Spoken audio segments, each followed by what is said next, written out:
నమస్కారం ప్రజలారా. ఒక గంట 2 గంటల ముందు మా బొమ్మడిది ఎల్ఆర్ లైసెన్స్ ఉంది అన్న దగ్గర ఆయన పోలీసులు బండి ఆపితే ఆయన కీ తీసుకుర్రు. నేను పక్కనే ఉన్నా. నేను ఒక కానిస్టేబుల్ గా మీకు అర్హత లేదు, మీరు కీ తీసుకోవద్దు అంటే ఒకసారి కానిస్టేబుల్ ఏమన్నాడు మీరు వినండి.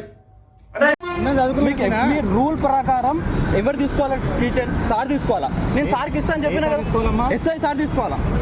నేను సార్కి ఇస్తాను చెప్పిన మీరు ఏ రూల్ ఉంది? తీసుకొని వస్తే నేనే వచ్చి మీకు ఇస్తాను చెప్పిన. సరే ఆన్ చేసిన సార్కి నేనే వచ్చి మీకు ఇస్తాను చెప్పిన. మా వాడు డ్రైవింగ్ చేసిండు, మనకి ఎల్ఆర్ ఉందంట. కీ తీసుకుంటే రూల్ ప్రకారం మీరు తీసుకోవద్దు, సార్ తీసుకోవాలి. నేను వచ్చి సార్కి ఇస్తాను చెప్పిన. మీరు పాటిస్తున్నారా? మా వాడు లర్నింగ్ ఉంది చూపిస్తుండు. మీరు బెదిరించకండి, మీరు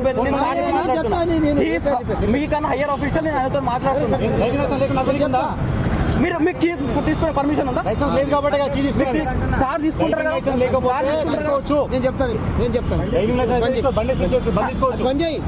బండి మీరు సీజ్ చేయడం కానిస్టేబుల్ కి చెక్ చేసి అర్హత తప్ప ఏం అర్హత లేదు. మీరు కీ తీసుకోవద్దు, తీసుకోవద్దు, సార్ తీసుకోవాలి. సార్ మాత్రమే ఏమంటారు అంటే మీరు చూడండి వీడియోలో, నీకు ఏ రూల్స్ లో చెప్పింది అంటే ఏ రూల్స్ లో ఉందో నీకు తెలియదే నువ్వు కానిస్టేబుల్ అయినావా? నీకు జాబ్ ఇచ్చేటప్పుడు ట్రైనింగ్ ఇస్తున్నప్పుడు చదువుకోలేవా అంటే నీకు తెలియాలా? తెలిసి కూడా ప్రజల పైన రూపాయి వేద్దాం అనుకుంటున్నారా? నేను చెప్పిన అప్పటికే ఆమె లా స్టూడెంట్ అంటే లాయర్లు అయితే ఏంది తోపులా చూడండి అంటే మీ ఉద్దేశం ఏంది? మీ పోలీసులు అయితే తోపులా, మళ్ళీ లాయర్లు తోపులు అన్నప్పుడు 95% పోలీసులు లాయర్లతో అడ్వకేట్లతో మంచిగా ఉంటారు. మిగతా 5% ఇస్తుంటోళ్ళ వల్ల లాయర్లు అడ్వకేట్లు ఎప్పటికీ కొట్టుకుంటారనే ఒక అపోహ ప్రజలలో కలిగించడానికి ముఖ్య కారణం ఇస్తుంటే లాయర్లు. నువ్వు ఒక constable you should not take key off a vehicle అని నీకు తెలియదా?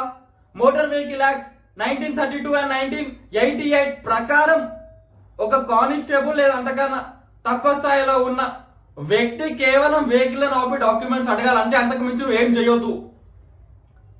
ఏఎస్ఐ ఎస్ఐ లేదా అంతకన్నా పై అధికారి మాత్రమే వెహికల్స్ కి ఉన్న కీ తీసుకునే అధికారం ఉంది.